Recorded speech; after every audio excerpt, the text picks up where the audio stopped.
हरियाली तीज व्रत कथा। नमस्कार माताओं बहनों, जय मां गायत्री। आप सभी का मेरे YouTube चैनल शुभकर्मा ही अष्टों में स्वागत है। आज के इस वीडियो में सुनेंगे हरियाली तीज व्रत की कथा। श्रावण मास के शुक्ल पक्ष की तृतीया तिथि को महिलाएं भगवान गौरी शंकर का पूजन करती हैं। उसे हरियाली तीज कहा जाता है। देश के बड़े भाग में यही पूजन आषाढ़ तृतीया को मनाया जाता है। उसे हरिताल का तीज कहते हैं। दोनों में पूजन एक जैसा ही होता है, अतः कथा भी एक जैसी ही है।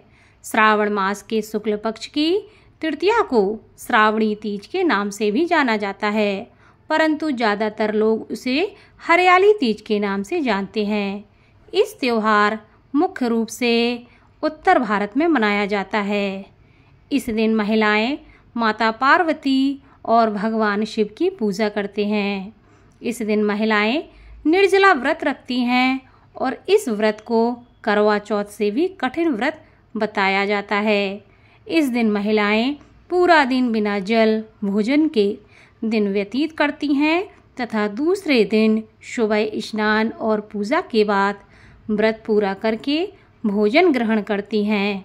इसी वजह से इस व्रत को करवा चौथ से भी कठिन व्रत माना जाता है। इस दिन जगह जगह झूले पड़ते हैं। इस त्योहार में स्त्रियां हरी लहरिया साड़ी पहनती हैं, चुनरी पहनती हैं, मेहंदी लगाती हैं, श्रृंगार करती हैं, झूला झूलती हैं, नाचती गाती हैं। हरियाली तीज के दिन अनेक स्थानों पर मेले लगते हैं और माता पार्वती की सवारी बड़े ही धूमधाम से निकाली जाती है। पौराणिक कथा के अनुसार भगवान शिव ने पार्वती जी को उनके पूर्व जन्म का स्मरण कराने के लिए तीज की कथा सुनाई थी।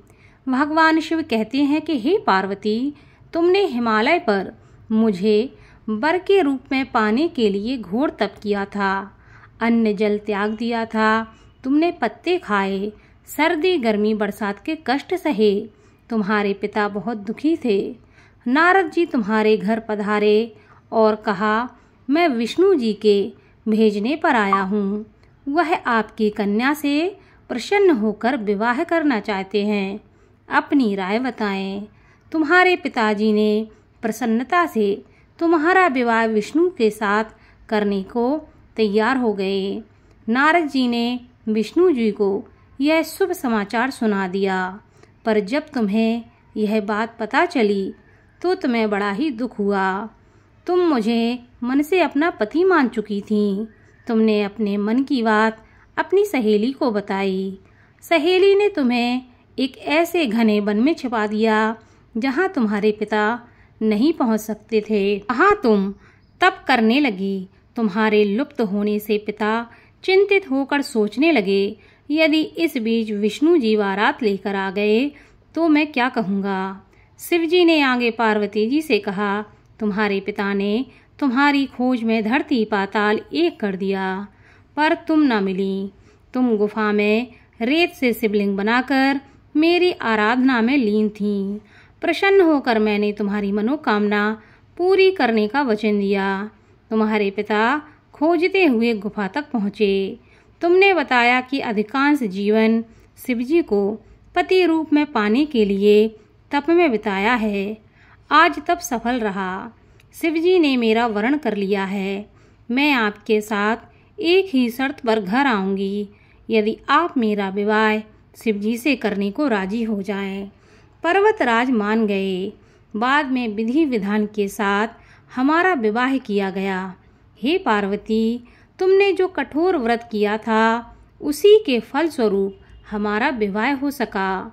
इस व्रत को निष्ठा से करने वाली स्त्री को मनवांछित फल देता हूँ। उसे तुम जैसा अचल सुहाग का वरदान प्राप्त होगा। सावन महीने के शुक्ल पक्ष की तृतीया तिथि को कहीं कजली तीज को तो कहीं हरियाली तीज के नाम से जाना जाता है। भविष्य पुराण में देवी पार्वती बताती हैं कि तृतीया तिथि का व्रत उन्होंने बनाया है, जिससे स्त्रियों को सुहाग और सौभाग्य की प्राप्ति होती है।